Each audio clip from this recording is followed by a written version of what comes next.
Hello students, good morning. हम लोगों ने अभी स्टडी किए थे स्क्लेरीड, और स्क्लेरीड को हमने विथ डायग्राम जो एनसीईआरटी की रिक्वायरमेंट थी, डिमांड थी, उसको हमने एक्सप्लेन किया। ठीक है, अब जो यहाँ पर स्टडी है वो दूसरा इसका प्रकार है, वो है स्क्लेरेन्काइमा फाइबर। ठीक है, नेक्स्ट हेडिंग इज स्क्लेरेन्काइमा तंतु। स्क्लेरेन्काइमा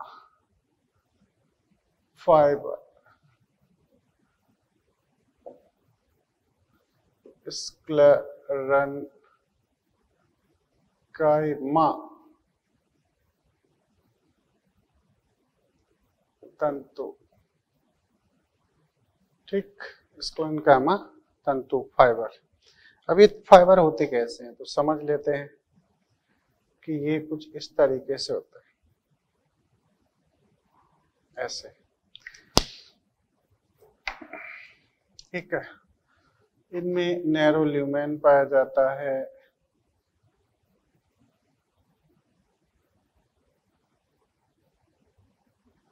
ठीक,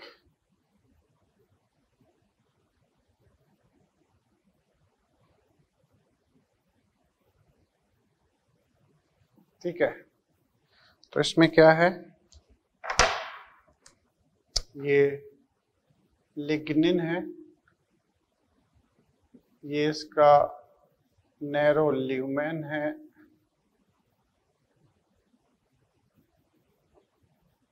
सकरा है ना, सकरा नैरो, और ये स्क्लेरेन्काइमा फाइबर है। नुकीले अंतिम सिरे, नुकीले अंतिम सिरे, ठीक, पॉइंटेड, और ये है फाइबर, दृढ़ कोशिका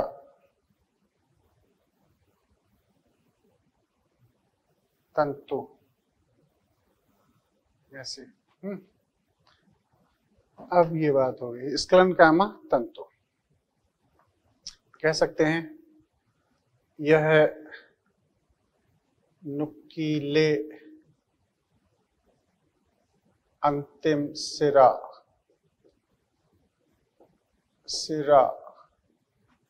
युक्त अजीवित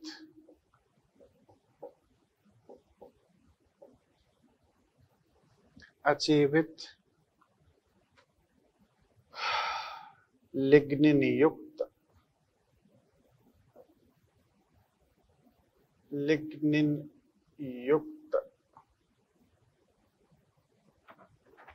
मजबूत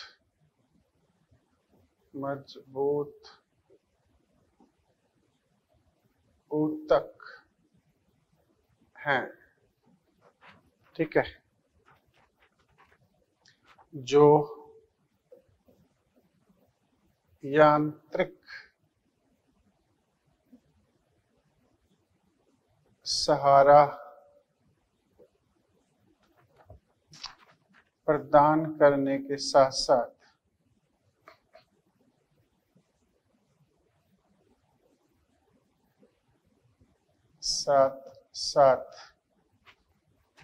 यांत्रिक सहारा प्रदान करने के साथ साथ बीज फल आदि की रक्षा करते हैं, प्रोटेक्शन। जैसे अच्छा, बीजों का वितरण भी कराते हैं, है ना। तो याद करो, ये नारियल के मध्य फल वृत्ति में पाए जाते हैं। अपना जो कॉटन होता है ना, उसके बीज का बाहरी आवरण बनाते हैं, है ना। तो ये इनके द्वारा बीज वितरण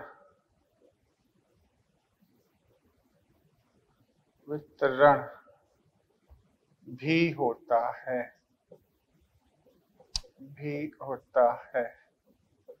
ठीक, ये इसके बाद में हम कह सकते हैं कि ये जो एंजियोस्पर्म के तंतु होते हैं वो जिम्नोस्पर्म के रेस्पेक्ट में छोटे होते हैं, और जिम्नोस्पर्म का तंतु होता है 2 से 8 mm के, और एंजियोस्पर्म के होते हैं 1 से 3 mm के, है ना। इसके बाद में सबसे बड़ा जो तंतु है बोहमेरिया, वो है 550 mm का, है ना। तो ये बात भी कह सकते हैं।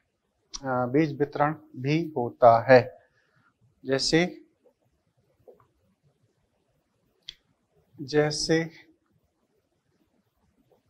कपास, क्या, जैसे कपास में बीज वितरण की प्रक्रिया हमें देखने को मिलती है। इसके बाद में क्या, तनी में यह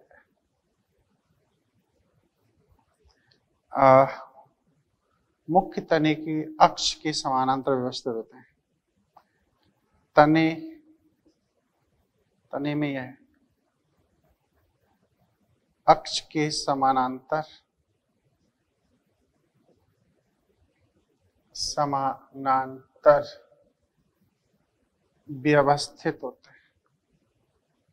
व्यवस्थित होते हैं, ठीक है, ऐसे व्यवस्थित होते हैं। अच्छा, एंजियोस्पर्म में तंतु 1 to 3 mm, जिम्नोस्पर्म के तंतु, जिम्नोस्पर्म में तंतु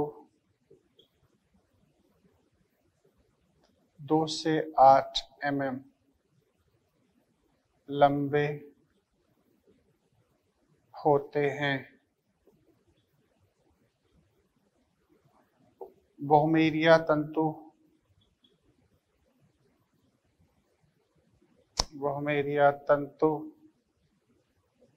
550 mm लंबे हैं, ठीक है, 550 mm लंबे होते हैं। अब इसके बाद में क्या होता है, ठीक है, तो ये तंतु है। अब ये तंतु 2 प्रकार के होते हैं, इनकी एक टेबल बनती है। तो फाइबर, ठीक है, फाइबर मीन्स तंतु, इन्हें जाइलम के अंदर और जाइलम के बाहर होने पर हम 2 श्रेणियों में बांटते हैं। अंतः जाइलम तंतु, अंतः जाइलम तंतु मतलब जाइलम के अंदर, है ना। एक होते हैं बाह्य जाइलम तंतु, ठीक है, बाह्य जाइलम तंतु, अंतः जाइलम तंतु। अब अंतः जाइलम तंतु 2 प्रकार के, एक हैं लिब्रीफॉर्म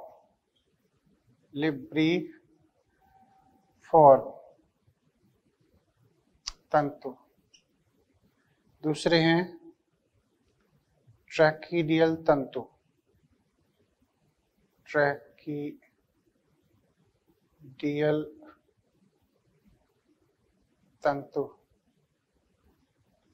अब बाह्य जाइलम तंतु क्या है,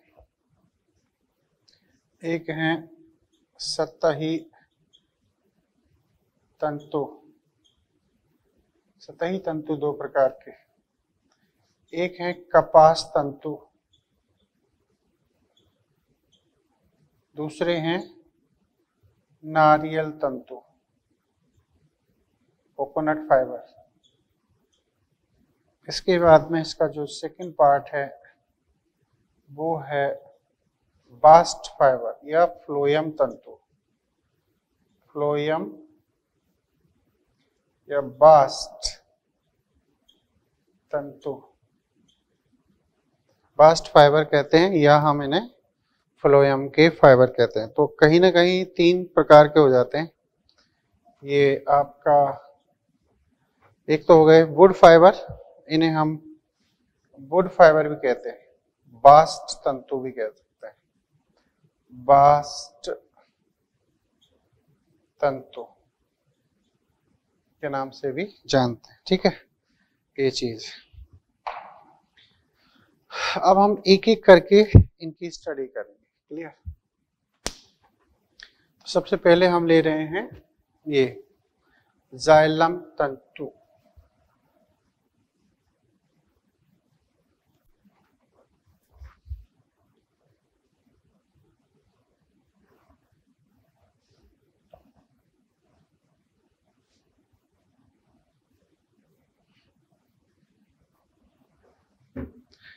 जाइलम तंतु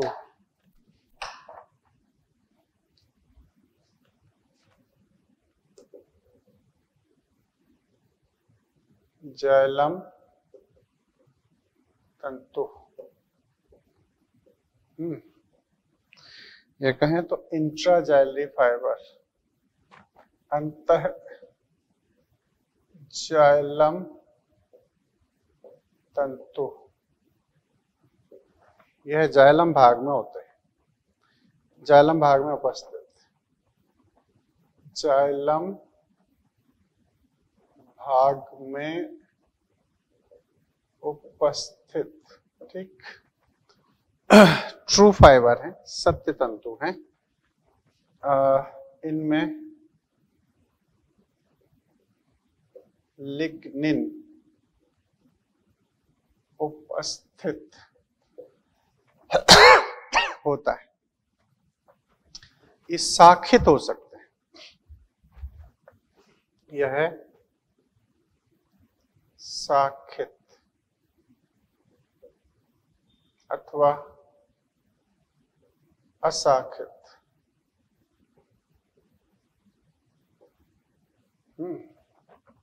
नुकीले अंतिम सिरे युक्त,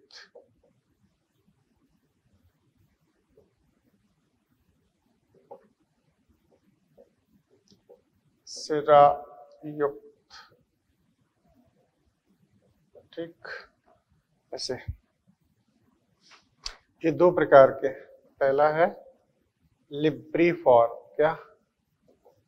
लिब्रीफॉर्म फाइबर। देखो इनके लिए समझ लो, दोनों के लिए। लिब्रीफॉर्म फाइबर कंपैरेटिवली बड़े होते हैं, लंबे होते हैं ट्रैकिडियल फाइबर के रेस्पेक्ट में। क्यों? क्योंकि tracheidal fibre are modification of tracheids. Tracheids की लंबाई उतनी नहीं होती, लेकिन जो लिब्रीफॉर्म फाइबर हैं वो रियल में फाइबर हैं और कहा जाता है they are directly develop from meristematic tissue. ये सीधे ही मेरिस्टेम से बनते हैं, जबकि ट्रैकिडियल फाइबर ट्रैकिड का मॉडिफिकेशन होता है, इसीलिए इनमें पिट भी हो सकते हैं, बॉर्डर पिट भी हो सकते हैं। और ये ट्रैकिड ब्रांच्ड होती हैं तो फिर ये फाइबर भी ब्रांच हो सकता है ना। यह है अपेक्षाकृत अधिक लंबे, अधिक लंबे। ठीक है, ये बात हो गई। सीधे ही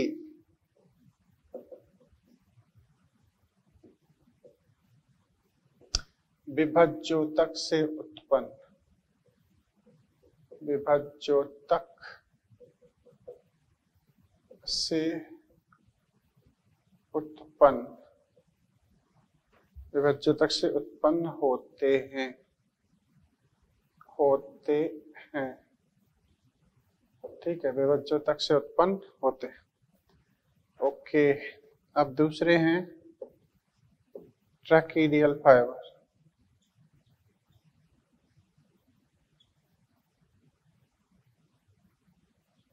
ट्रैकिडियल फाइबर, इन्हें वाहिनिका, क्या? वाहिनिका का रूपांतरण माना जाता है। जाता है। ठीक है, ये इसलिए अपेक्षाकृत छोटे होते हैं, इसलिए अपेक्षाकृत छोटे, अपेक्षाकृत छोटे हैं। ठीक है, ज्यादा लंबे नहीं है। अब हम अगले फाइबर पर बात करेंगे, वो है बाह्य जाइलम तंतु। तो ये तो हो गए अंतः जाइलम तंतु कहीं ना कहीं, है ना। नेक्स्ट हेडिंग है बाह्य जाइलम तंतु, एक्स्ट्रा जाइलरी फाइबर।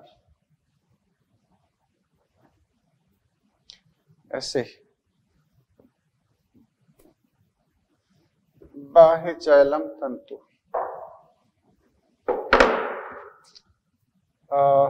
बाह्य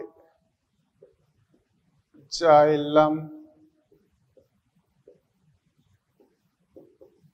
तंतु, एक्स्ट्रा जाइलरी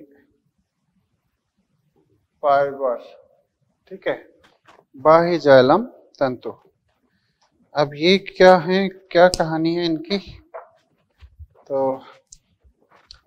यह है जाइलम के अतिरिक्त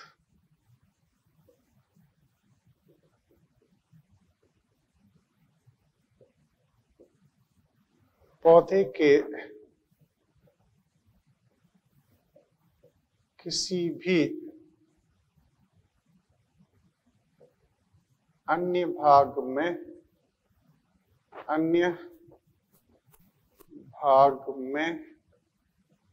होते हैं, अन्य भाग में होते हैं। ठीक है, ओके। अब इसमें सबसे पहला हम रखते हैं सतही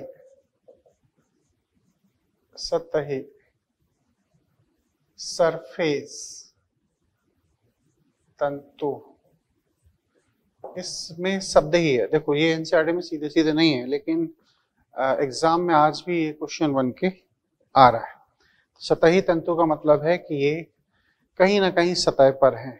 वो हो सकता है कि ये आपके बीजों के बाहरी सतह पर हो या फलों की बाहरी सतह पर हो सकता है ना।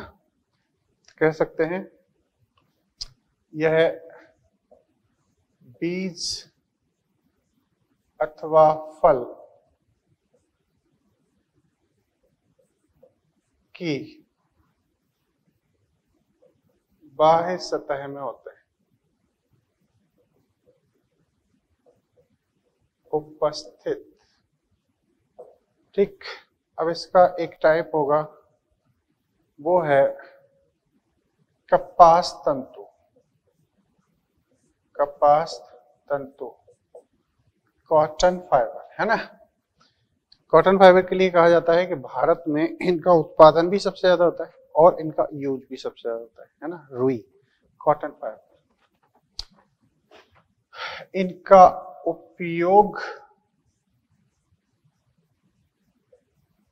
एवं उत्पादन भारत में सर्वाधिक होता है। सर्वाधिक उत्पादन और उपयोग, सर्वाधिक, है ना। इन्हें आभासीय तंतु, स्यूडो फाइबर, आभासीय तंतु माना जाता है, क्योंकि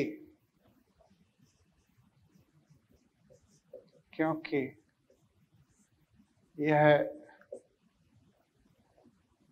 लिग्निन रहित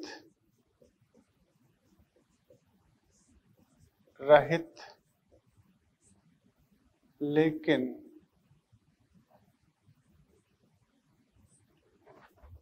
सेल्यूलोज युक्त होते हैं। सेलुलोज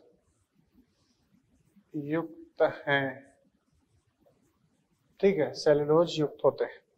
अब सेलुलोज युक्त होते हैं तो ये लचीले हैं और इसीलिए कपड़े, टेक्सटाइल और दूसरी जगहों पर इनका यूज हो जाता है। युक्त हैं, इन्हें एपिडर्मल, एपिडर्मिस या टेस्टा मतलब बीजावरण तंतु मानते हैं,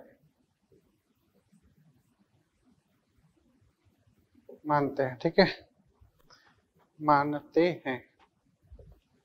अब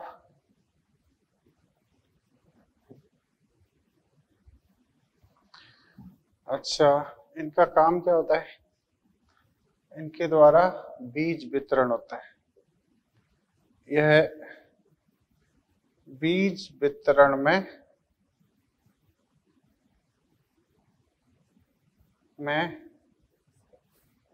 उपयोगी, बीज वितरण में उपयोगी हैं। क्लियर? बीज वितरण में उपयोगी होते हैं। अब बात आती है अगली क्या कि प्रकार क्या होते हैं, इनके टाइप्स। तो इनके दो प्रकार हैं।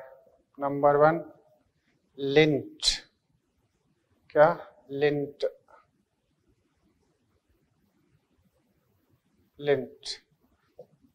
अपेक्षाकृत लंबे,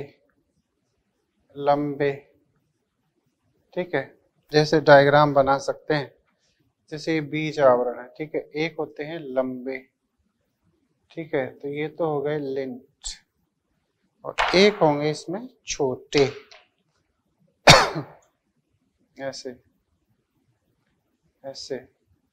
तो ये तो हो गया लिंट, और ये हो गए फज, ऐसे, ठीक है, लंबे। अतः कपड़ा उद्योग में उपयोगी, कपड़ा उद्योग में उपयोगी, कपड़ा उद्योग में उपयोग होता है। एक होते हैं फज,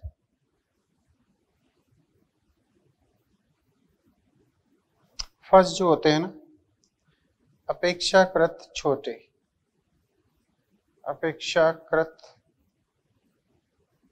छोटे, लंबे, अतः इन्हें भरने में उपयोग करते हैं, भरने में उपयोग करते हैं, भरने में उपयोग करते हैं। क्लियर? ऐसे ये चीज है। अब है एक कपास के वो, ठीक है जी, ये।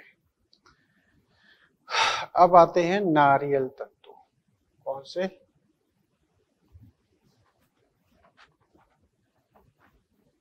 नारियल तंतु।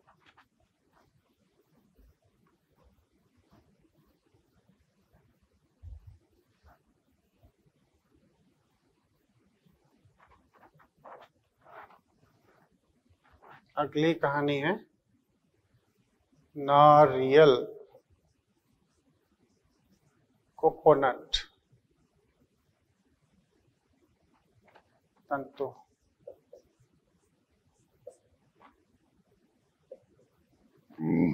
याद हो नारियल में मध्य फल वृत्ति अपने लिखा हुआ है एनसीईआरटी ने 11th में, ड्रू फ्रूट होते हैं नारियल। कैसे? ड्रू फ्रूट कह सकते हैं। नारियल का फल अस्थिल फल होता है, अस्थिल फल होता है। होता है। ठीक है, इसकी मीजोकार्प मध्य फल वित्ती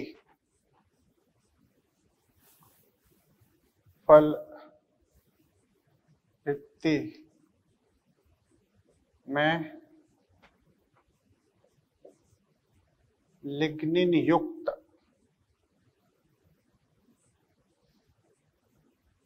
तंतु होते हैं, जिनका उपयोग काफी हद तक किया जाता है, ट्रू फाइबर्स कहते हैं।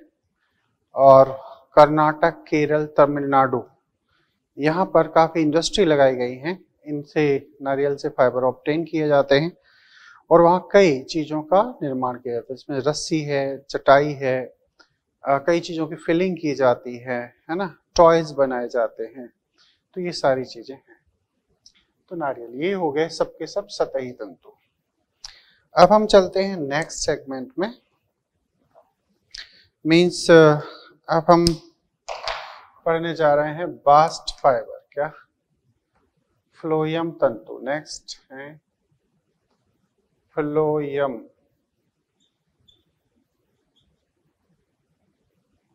फ्लोयम या बास्ट तंतु।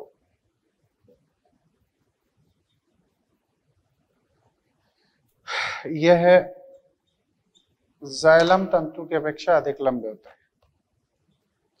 जाइलम तंतु की अपेक्षा अधिक लंबे हैं, अधिक लंबे होते हैं। ठीक है, पौधों की बाह्य सतह में मुख्य अक्ष के समानांतर व्यवस्थित,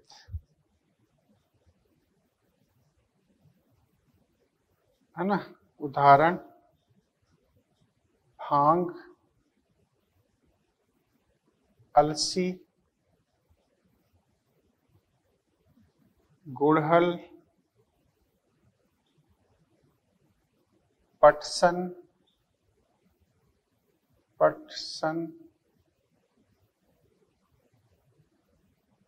आदि। ठीक है, भांग, अलसी, गुड़हल, पटसन आदि इनमें पाए जाते हैं, है ना। ये चीज हो गई।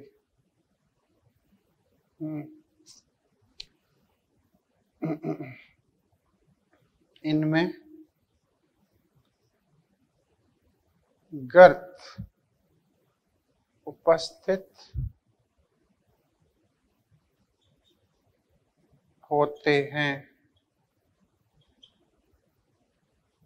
है ना, और इनका कमर्शियल यूज बहुत ज्यादा होता है। इन्हें रस्सी,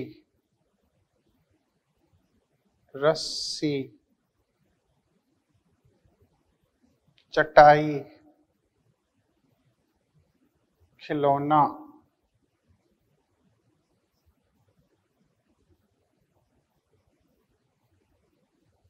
आदि निर्माण में उपयोगी, ठीक है, ऐसे आदि के निर्माण में ये उपयोगी होते हैं। तो ये है कहीं ना कहीं फाइबर की कहानी, है ना। अब इसके बाद में, अच्छा, प्राइमरी फ्लोएम में ये नहीं होते, सेकेंडरी फ्लोएम में ही पाए जाते हैं, ना, ऐसी बात है। अब इसके बाद में कहानी है कि अब ये हमारा जो सिंपल परमानेंट टिश्यू था वो यहाँ खत्म हो जाता है, यानी कि पैरेन्काइमा, कोलेनकाइमा एंड स्क्लेरेन्काइमा। अब आएगा नेक्स्ट, यानी कि कंपाउंड परमानेंट टिश्यू, यानी कि संयुक्त स्थायी ऊतक। नेक्स्ट हेडिंग इज कॉम्प्लेक्स या compound permanent tissue.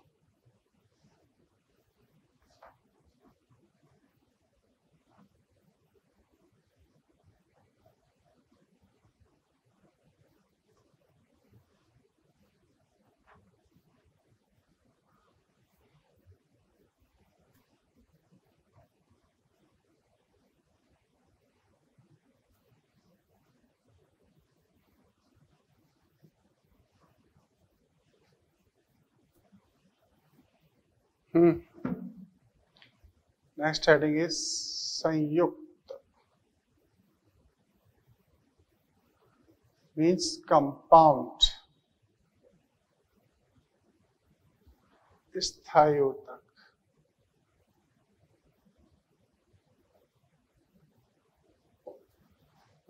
Compound permanent tissue. अच्छा, यह है या इनमें एक से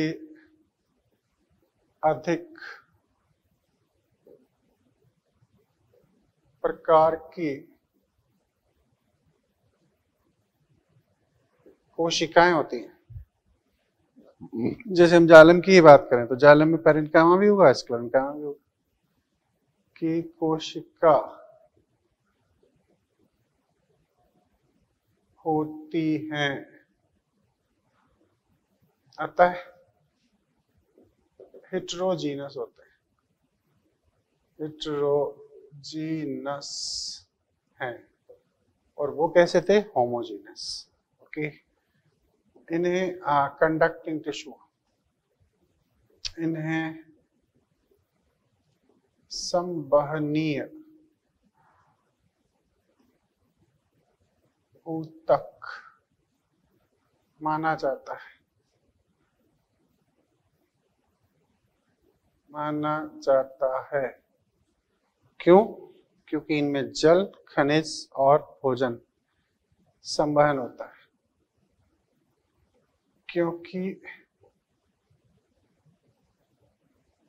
इनके द्वारा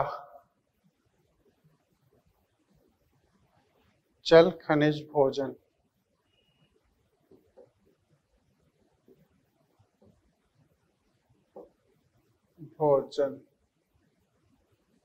संवहन किया जाता है।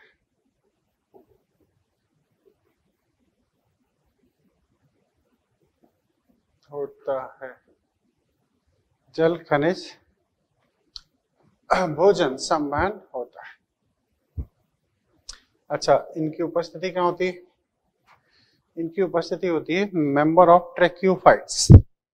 ट्रैकियोफाइट्स में आप किसे रखोगे? ट्रैकियोफाइट में वो होते हैं जिनमें वैस्कुलर बंडल पाए जाते हैं। तो ये टेरिडोफाइट, जिम्नोस्पर्म, एंजियोस्पर्म में पाए जाएंगे। कौन? संयुक्त। ठीक है, तो कह सकते हैं यह है ट्रैकियोफाइट्स,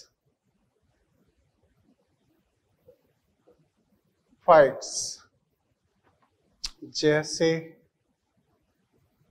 टेरिडोफाइट्स,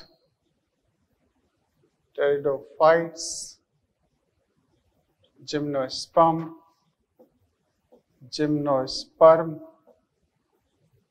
तथा एंजियोस्पर्म में होते हैं। एंजियोस्पर्म में होते हैं। ठीक है, टेरिडोफाइट, जिम्नोस्पर्म, एंजियोस्पर्म में होते हैं। Is that clear? ये संयुक्त स्थायी ऊतक, ये चीज हो गई। अब यहां पर ये दो प्रकार के होते हैं, है ना, एक जाइलम और एक फ्लोएम। कह सकते हैं क्या? Compound permanent tissue. ठीक, दो तरीके। एक है जाइलम, दूसरे फ्लोयम। जाइलम को हम हेड्रोम भी कहते हैं, इसे हम लेप्टोम भी कहते हैं। ठीक है, अब इसकी जो कंपोनेंट्स हैं, कंपोनेंट्स घटक, घटक, ठीक, तो ये क्या है? एक है ट्रैकीड, वाहिनिका, वाहिनिका है ना। दूसरा है वेसल, वाहिका। तीसरा है जाइलम फाइबर, जाइलम तंतु।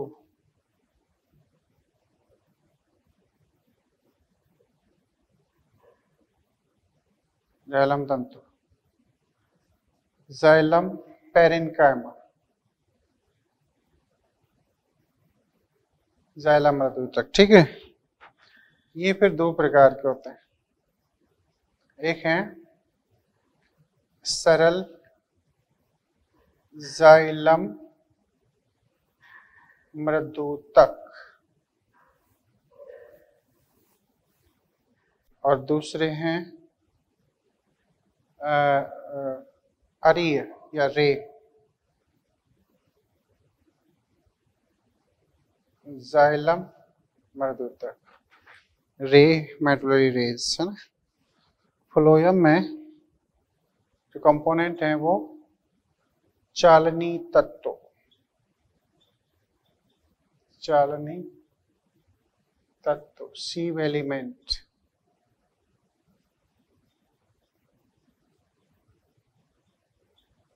ये दो तरीके के, सीव सेल एंड सीव ट्यूब। चालनी कोशिका, चालनी नलिका। कोशिका, चालनी नलिका।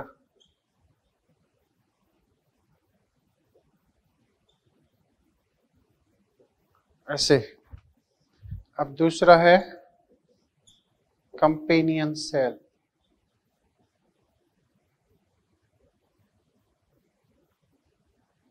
तीसरा है फ्लोयम फाइबर। इसी को हम कहते हैं बास्ट तंतु।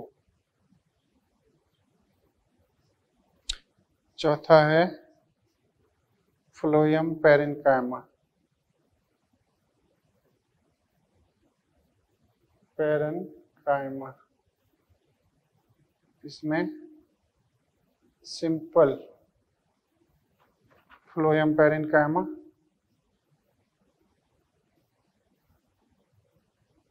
काइमा एंड रे, फ्लोयम पेरेन्काइमा। तो ये कंपोनेंट हमें इन सब की स्टडी करनी पड़ेगी, ओके, और वो भी पूरे डिटेल में। Is that clear?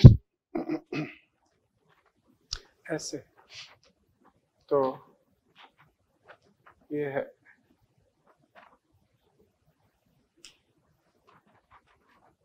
क्लियर, ऐसे ओके।